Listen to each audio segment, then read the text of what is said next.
Alors, qu'est-ce qui vous amène aujourd'hui? On dirait que vous ne pouvez plus vous passer de moi. C'est tout à fait normal. En effet, je me fais des soucis concernant Mamadou. J'ai bien peur qu'il ne respecte pas les ordonnances du tribunal. Cela dit, il y a des mesures pour obliger les gens à respecter les ordonnances du tribunal. C'est quand même bête hein, que ce soit la justice qui oblige un parent à respecter ses obligations, surtout quand il y a des enfants. Oui, certains hommes voient d'abord le problème leur problème avec leur ex-épouse et oublient complètement les enfants. Quand ils ne veulent pas payer, par exemple, une pension alimentaire, ce n'est pas contre les enfants, mais c'est plutôt pour punir l'ex-épouse. Quel raisonnement! Pas étonnant qu'on dit que les hommes viennent de Mars, dieu de la guerre et des conflits, et les femmes de Vénus, déesse de l'amour. Cela se dit. Bon, revenons à nos moutons. Vous savez que pour éviter d'imposer aux parents des ordonnances qu'ils ont du mal à respecter, on les encourage à faire des ententes parentales sur la garde et sur le droit de visite. Bien que Mamadou ne voudrait conclure aucune entente avec moi, j'aimerais quand même savoir en quoi cela consiste. C'est très simple. Les ententes parentales sont les mesures que prennent les parents pour les soins de leurs enfants, après la séparation ou le divorce. Donc elles spécifient à la fois l'endroit où vivent les enfants, l'école qu'ils vont fréquenter, leur instruction religieuse, leurs soins médicaux, leurs activités parascolaires, etc. Donc vous avez un large éventail. Je pense bien qu'une telle entente conviendrait à Mamadou, juste pour imposer ce qu'il veut. Quand il s'agit de décider des ententes parentales, il faut comprendre qu'en droit, et particulièrement en droit de la famille canadienne, les enfants sont prioritaires. Quel est l'intérêt supérieur de l'enfant? Voilà la question la plus importante qu'il devrait pouvoir se poser lorsqu'il s'agit d'être responsable des soins des enfants après un changement difficile pendant la vie de parents. Ça, moi, j'en suis parfaitement consciente. C'est pour cela que je me demande parfois si c'était une bonne chose d'envisager les divorces. Ne dites pas ça. N'oubliez pas que vous viviez dans un environnement qui n'était pas non plus très sain pour les enfants. Oui, vous avez raison. De toute façon, si vous ne pouvez pas conclure une entente parentale, on peut aller devant la cour pour avoir une ordonnance. En quoi consiste cette ordonnance? Alors, une ordonnance en matière de garde et de droit de visite est un document juridique, tout comme une entente parentale signée entre les deux parents. Cela signifie que vous-même et l'autre parent devez vous acquitter de votre responsabilité et exercer votre droit de garde ou de visite comme il est prévu selon l'ordonnance. En tout cas, tel que je connais Mamadou, il va faire des problèmes pour verser la pension alimentaire. Est-ce que je peux lui refuser les droits de visite? Non, on ne peut pas refuser le droit de visite à l'autre parent, même si jamais il est en retard de ses paiements de versement de pension alimentaire. Et si pour une raison quelconque, je lui refuse les droits de visite, qu'est-ce qui va se passer pour la pension alimentaire alors? Il ne peut cesser de verser la pension alimentaire simplement parce que l'autre parent lui refuse le droit de visite. Vous devez vous souvenir que l'ordonnance vise vos enfants. Je me demande juste, je sais malgré les défauts de Mamadou, Mamadou en personne ne pourrait jamais faire du mal aux enfants.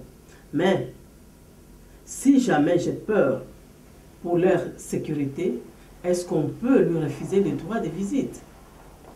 Je ne pense pas non plus que votre conjoint pourrait mettre les enfants en péril. Mais s'il existe des preuves manifestes d'un risque pour la sécurité de vos enfants, le juge peut refuser d'accorder la garde ou le droit de visite, ou accorder un droit de visite seulement dans certaines conditions spécifiques très limitées. Donc il peut exiger que le droit de visite soit supervisé pendant un certain temps. Cela me rassure. Il faut prévoir tout. Et comment se passe l'exécution des ordonnances alimentaires? Il faut d'abord déterminer qu'il y a un parent débiteur, celui qui paye la pension, puis il y a un parent receveur, celui qui reçoit la pension. C'est logique. Mamadou est un parent débiteur et moi le parent receveur. Oui. Si le parent débiteur, M. Mamadou, ne respecte pas ses obligations alimentaires, les enfants pourraient subir un stress émotionnel et des difficultés financières. Ces deux éléments peuvent avoir un effet négatif sur le bien-être de vos enfants et surtout sur les difficultés financières qui pourront se poursuivre sur de très longues périodes. C'est très important le bien-être des enfants. J'espère que Mamadou pourrait comprendre cela et ne pas laisser l'alcool lui imbiber le cerveau.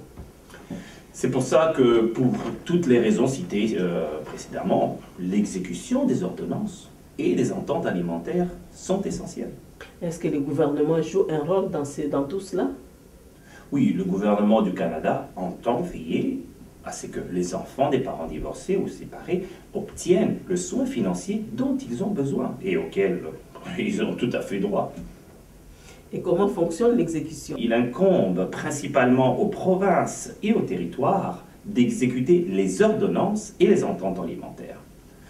Toutes les provinces et les territoires ont mis sur pied des programmes d'exécution des ordonnances alimentaires qui s'appellent tout simplement l'initiale PEAOA. Est-ce que tout le monde peut y recourir? Oui, si vous avez besoin d'aide pour exécuter votre ordonnance ou votre entente, communiquez avec le PEOA de votre province ou de votre territoire. Et c'est le gouvernement fédéral qui exécute les ordonnances? Non, le gouvernement fédéral n'exécute pas les ordonnances ou les ententes alimentaires directement. Ils aident plutôt la province et les territoires à le faire de diverses façons. De quelle façon les aide-t-il? Par l'entremise simplement des services d'aide au droit familial. Avez-vous des exemples de services? Oui.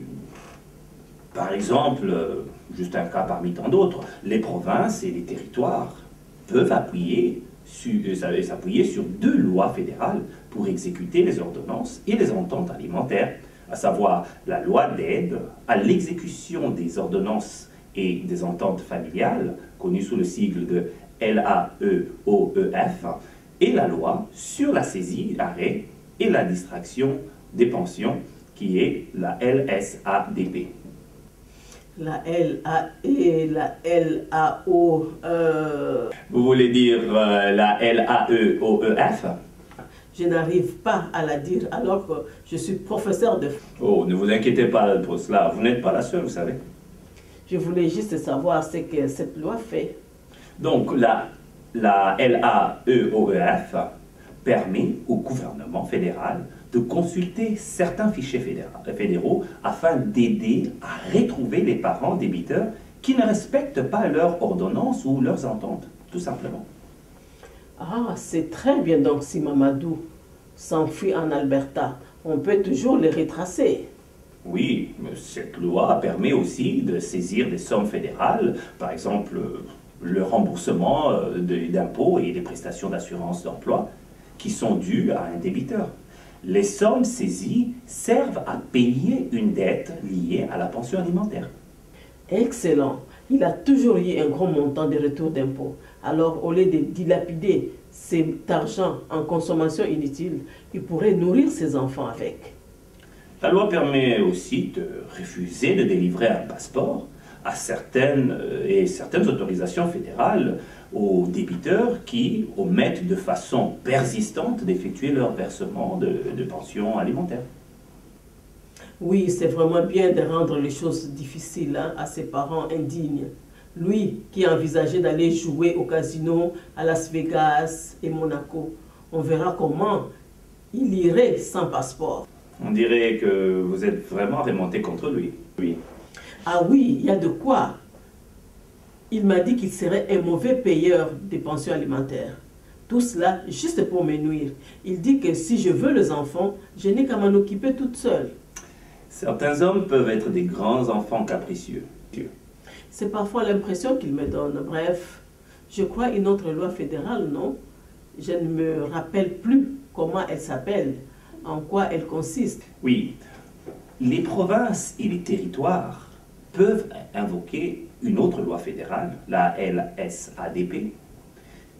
Grâce à cette loi, le traitement et les prestations de pension des fonctionnaires fédéraux peuvent être saisis pour rembourser des dettes liées à la pension alimentaire.